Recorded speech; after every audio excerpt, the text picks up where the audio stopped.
Hello les gars! J'espère que vous allez bien et bienvenue dans une nouvelle semaine, dans un nouveau Vlogtober. On est déjà à la 4e semaine, c'est déjà l'avant-dernière puisque c'est déjà bientôt la fin. Donc comme je vous le disais dans le vlog précédent, j'ai une grande charge de travail depuis fin août. Donc là on est le 21 octobre. Donc depuis fin août j'ai quand même beaucoup de travail. Le mois de septembre a été hyper chargé parce qu'il y avait pas mal de projets à mettre en place pour 2025, beaucoup de choses à imaginer, beaucoup de réunions de préparation, etc., de documents à faire. Donc c'était assez dense. Et là je commence à avoir un petit peu moins de travail, ça va être plus voilà une phase un peu de rédaction, de ce qui se passe avant les projets en fait. Du coup ça va me faire du bien parce que je vais pouvoir ralentir un peu le rythme et travailler un petit peu plus à mon rythme aussi. Puisque je travaille aussi beaucoup avec d'autres personnes, donc j'ai un peu des horaires qui restent quand même classiques. Et là je vais pouvoir plus travailler entre midi et 2, plus travailler le soir, pour voilà un peu m'aménager mes horaires et pouvoir me dire ok si là j'ai envie de sortir bah vas-y je peux le faire. Donc là je voulais me prendre une petite semaine un peu plus tranquille. Même si j'ai fait ma to-do list ce matin de la semaine et je me suis rendu compte que j'avais énormément de choses à faire avant de partir, puisque vendredi matin, on part dans le Larzac. Pour 4 jours, j'avais un trail à faire là-bas, pour lequel j'étais inscrite mais que je ne peux pas faire parce que j'ai une fracture de fatigue.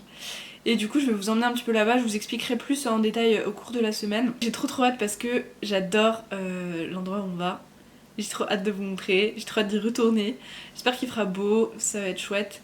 Moi comme je cours pas, j'ai pas trop de pression mentale mais je suis un peu déçue quand même. Donc le programme de la semaine ça va être un peu de boulot quand même parce qu'il y a des choses sur lesquelles il faut que j'avance. Notamment aujourd'hui j'aimerais finir une présentation pour un projet. Donc ça si j'arrive à finir aujourd'hui ce serait très cool. Je veux faire aussi aujourd'hui une pumpkin pie puisque mon grand-père a du potiron dans le jardin. C'est la saison. Que serait un mois d'octobre sans pumpkin pie, je ne sais pas. Donc j'ai vraiment hâte d'en refaire parce que j'en ai pas mangé en plus dernièrement, donc je suis très contente. Donc voilà, c'est parti pour une nouvelle semaine avec le soleil, je suis hyper contente. J'espère que vous aussi, que vous êtes motivés pour démarrer cette nouvelle semaine et que vous allez bien. Dites-moi dans les commentaires. Rendons cet espace un petit peu salon de thé. Dites-moi ce que vous faites en ce moment, si vous allez bien, si vous avez des vacances aussi fin octobre ou pas, ce que vous faites dans la vie, enfin peu importe, là on est là, on discute et voilà. Donc c'est parti, je vous emmène avec moi dans cette nouvelle semaine. Et voilà, j'ai récupéré le beau morceau de potiron là chez mon grand-père pour pouvoir faire la tarte au potiron cet après-midi. Donc voilà, tout frais du potager.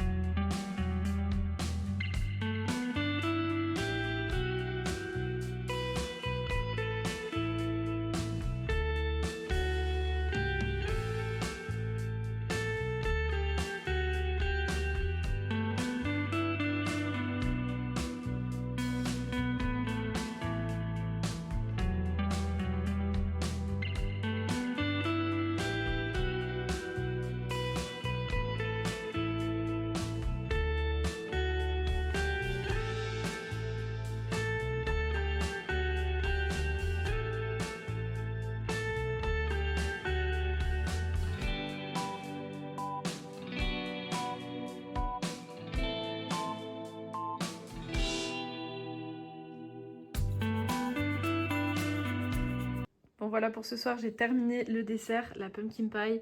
Franchement elle est trop belle, elles sont super bonnes, genre vraiment ça sent la cannelle dans tout l'appart. Donc j'espère vraiment qu'elle sera bonne. Et sinon ce soir je vais aussi récupérer du pumpkin spice fait par Lola. C'est du sirop fait maison et j'ai trop hâte de le goûter. Donc là on est vraiment à fond dans l'ambiance d'automne entre le pumpkin spice et la pumpkin pie, vraiment là on peut pas faire mieux. Hello, on est mardi, je vous fais un rapide update de ma semaine. Je vous avais dit que j'avais moins de boulot, finalement j'ai une tonne de trucs à faire avant de partir dans le Larzac vendredi, donc j'ai eu pas mal de trucs à gérer là ce matin. Là je vais partir prendre un café en ville avec Thibaut. Et avant ça je voulais vous faire un petit point local, les maisons et zéro déchet. Parce que je vous avais dit que ma tante qui habite dans le sud est arrivée chez mes parents cette semaine. Et elle n'est pas arrivée les mains vides, elle m'a ramené deux petites choses de chez Lulu Lavande, qui est donc une petite entreprise artisanale du Quercy et qui travaille sur plein de produits autour de la lavande, donc dans le sud-ouest. Actuellement, je suis déjà en train d'utiliser leur savon pour les mains puisque ma maman m'en avait ramené de vacances cet été. Et là, ma tante m'a ramené deux autres produits que je vais pouvoir tester. Le premier est un shampoing solide à la lavande aussi. Il sent super bon, donc ça, je vais tester parce que pour le moment, shampoing solide, c'était assez compliqué. J'en ai pas encore trop parlé ici, mais les shampoings solides c'est un peu une galère. En tout cas pour mon cuir chevelu, soit c'était trop gras, soit ça me faisait les cheveux trop secs, etc. Et j'avais mis pas mal de temps à trouver un shampoing solide qui me convenait. Et donc là ça sera l'occasion de tester. Donc j'ai vraiment hâte d'essayer et j'espère que ça va aller à mes cheveux. Et deuxième produit qu'elle m'a ramené, c'est ce petit flacon qui est en fait un... Je vais galérer à l'ouvrir à une main. Qui est en fait un roll-on à l'huile essentielle de lavande. Donc hop, ça se présente comme ça. Ça sent ultra bon. Et en fait, du coup, c'est un petit roll qui est du coup rechargeable. Il est en verre. En verre rechargeable. Et en fait, du coup, il y a de l'huile essentielle de lavande dedans. Donc pour tout ce qui est anti-stress, piqûre de moustiques. Donc ça, j'avais jamais vraiment utilisé avant. Du coup, je vais un peu me renseigner sur les utilisations diverses. Mais en tout cas, ça sent super bon. Voilà, donc des petits produits d'artisans, zéro déchet, locaux, faits dans le Lot. Donc je suis très contente. J'ai aussi envie de partager ici un peu plus ce genre d'initiative.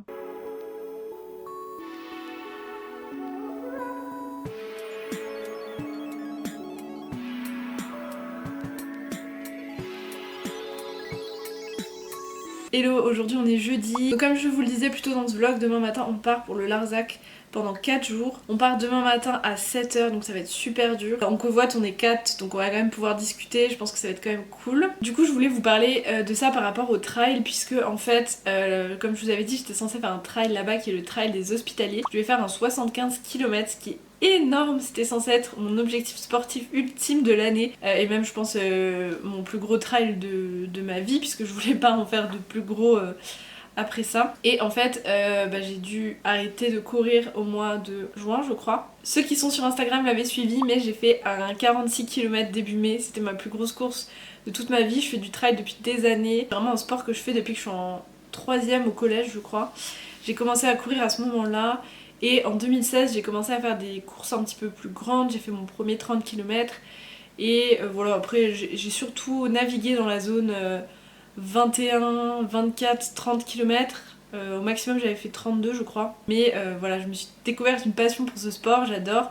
Et voilà, je restais à peu près dans cette zone. Et donc cette année en 2024, avec mon papa qui court beaucoup et qui est habitué aux ultra trails, on s'est dit qu'on allait faire notre première ultra ensemble. Donc c'était mon objectif ultime de l'année. Et du coup pour préparer ces 75 km, j'ai dû faire plusieurs distances dans l'année, dont un 46 km au mois de mai, qui s'est super bien passé. Si vous étiez déjà là sur Instagram, vous avez pu voir passer quelques photos et quelques vidéos de ce trail qui était vraiment trop bien, que j'avais fait chez moi en Alsace. J'en ai gardé un super bon souvenir. Et ensuite, après ça, j'ai eu une super bonne récup.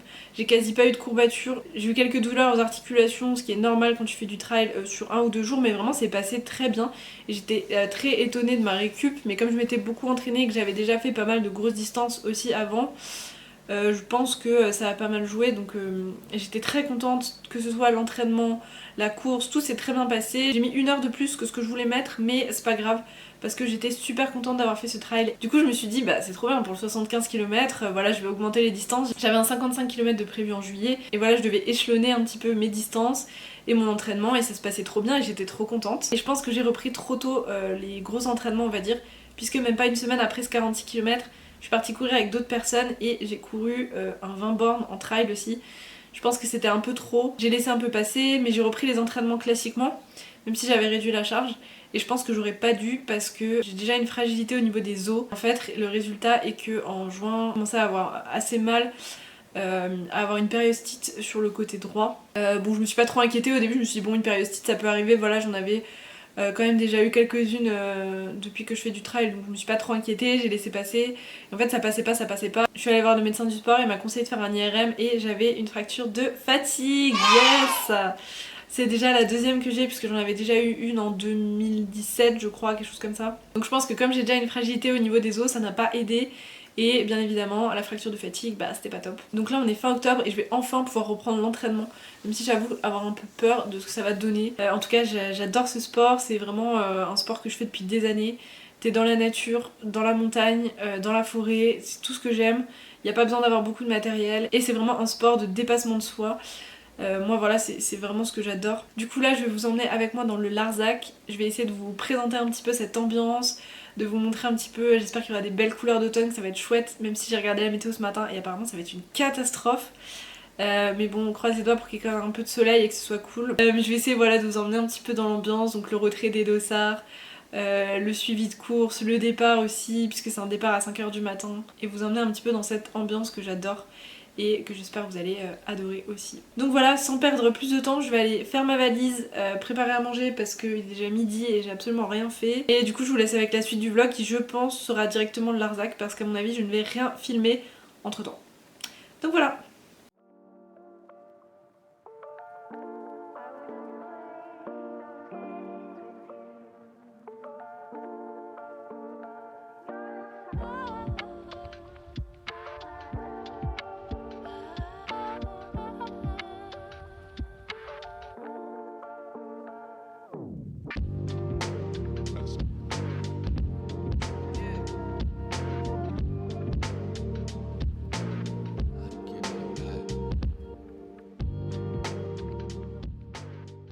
Hello, aujourd'hui on est dimanche, je vous fais un update rapide de ce week-end.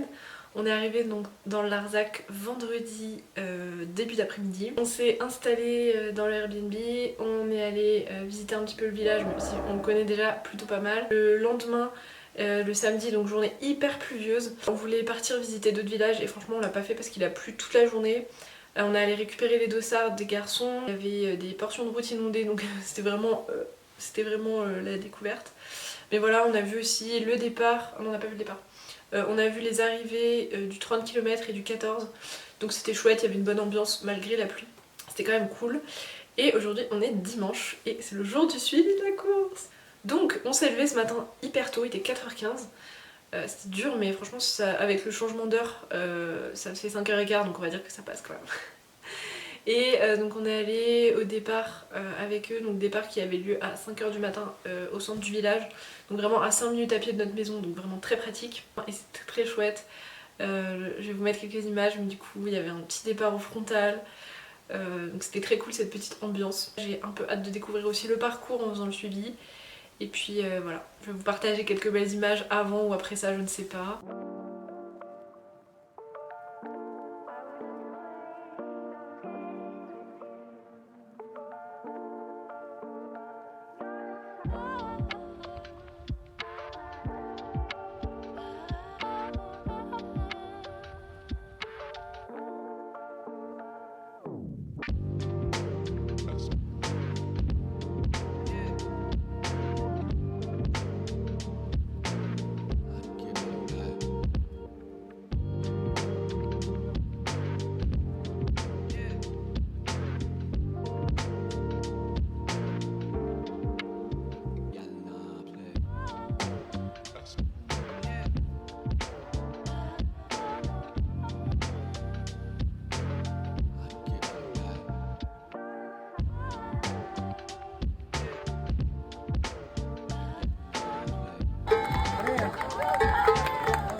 En tout cas j'espère que vous avez aimé cette semaine qui était assez vaste. On avait de la pumpkin spice, on avait quelques trucs un peu cool et surtout ce moment dans le Larzac. Voilà, j'espère que j'arriverai à vous mettre quand même quelques belles images, à vous donner envie de découvrir un peu plus la France et à vous partager aussi une belle image du trail. Sinon moi je vous dis à la semaine prochaine pour la dernière semaine des Vlogtober puisque c'est déjà la fin.